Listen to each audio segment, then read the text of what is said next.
Yeah, good morning, guys.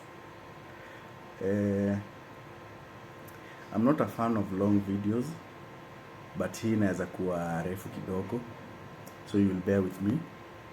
But this one comes with a request. Kenye ndasema hapa leo, I would want you to share this video with someone. Discuss what I'm going to say. Now, uone if I'm making sense or not. Because this problem is a problem that cuts across the whole country. Tunaona vizuri vile watu wanaumia, kila mtu analia, hata wewe mwenyewe unalia. So yeah, discuss this with someone. Unaweza return a comment to me or place a comment somewhere. So this may be a longer video, so bear with me.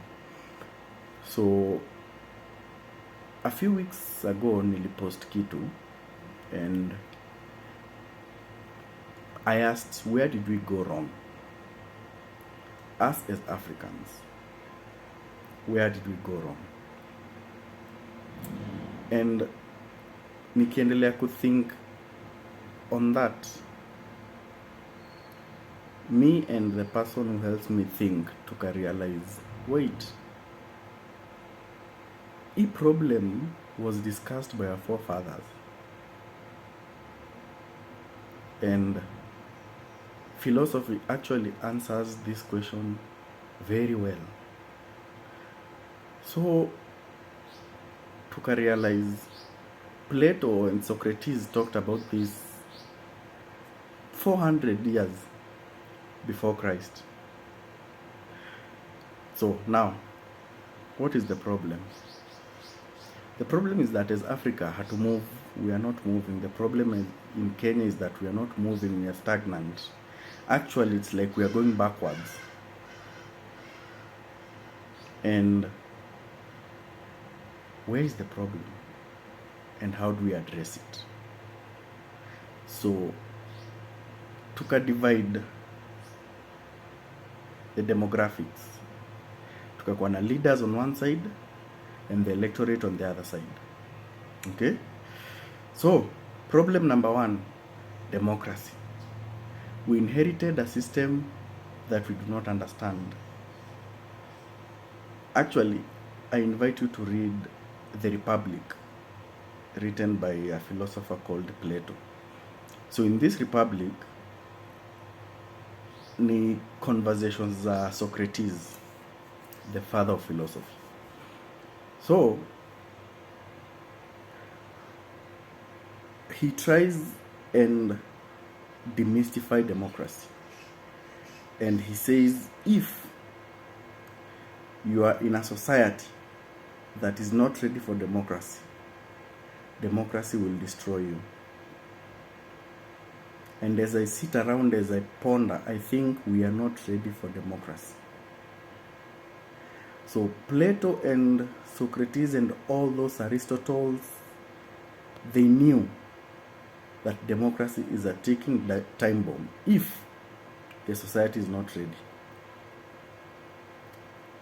Now, democracy, basically, you can define it as the many have it. The many have it. So, tukivote, the many will always have it. So, the president, akipata 50 plus 1 votes, is in. So, the debate is no longer about ideas. Okay? The debate is no longer about ideas. The debate becomes who has more numbers. And that is why we don't vote in terms of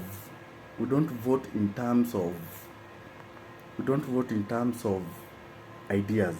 And ideas si kusema ndawaletea barabara, ndawaletea maji, nita do this and that. That is not ideas. Okay? Ideas is how do you do it? Do you do it in a cost-effective manner? Do you do it efficiently? That is ideas. Now, so tushapata the problem. The problem is, number one, democracy. Number two, as electorates, we have no clue who we are electing. And I came to realize that we do not do any research on our leaders. And what kind of leaders do we have?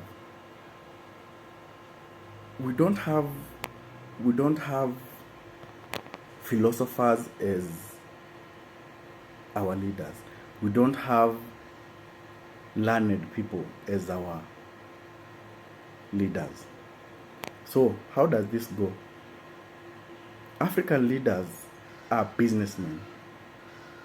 African leaders make money first, then they realize, wait, to protect my wealth and my money, I have to have power.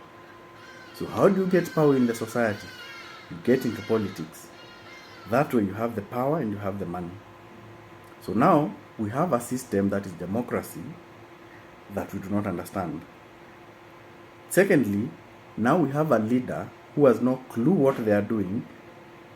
They are just businessmen who are out to protect their own interests. Tunaenda pamoja? Good. So now we have handled the leader. We have handled the system. Now let's come to us as the electorate. Us as the electorate, we do not care who's getting into power. All we do is, who is the good looking one? Who has more money? Who is talking our language? Who is from our family? And then tukishawavotia wakiingia, tunaanza kulia. So I don't know if I'm making sense to you.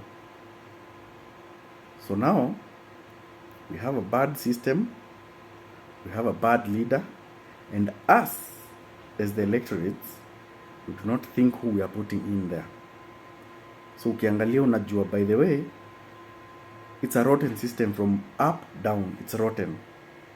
So I invite you to read that book, Socrates. Plato does put it very well as he writes what Socrates was saying in the Republic. And I will quote one thing that you should ponder on. Socrates says that democracy is like putting a child in front of two shops. One shop is a candy shop, anauziwa sweetie. The other shop is a dentist shop. Okay? Alafu uambiwe mtoto choose between huyu candyman atakupea sweet uharibike meno na huyu daktari mwenye atakudunga sindano ya meno but atapreserve meno zako. So us as the illiterate electorate that we are, sisi ni kama watoto mbele ya hizo duka mbili. What would we choose? Definitely mtoi anaenda tu na basic instincts. Unaenda hapo kwa sweetie, unapewa sweetie. But in the long run, umeharibiwa meno. So it's a very deep philosophical thing that we should think about and know if we are going to sort it out ourselves, because nobody is coming to sort it out for us. So share this video with someone. Have that debate. Come with your own answers and conclusions, and let's compare. Yeah. Cheers, guys.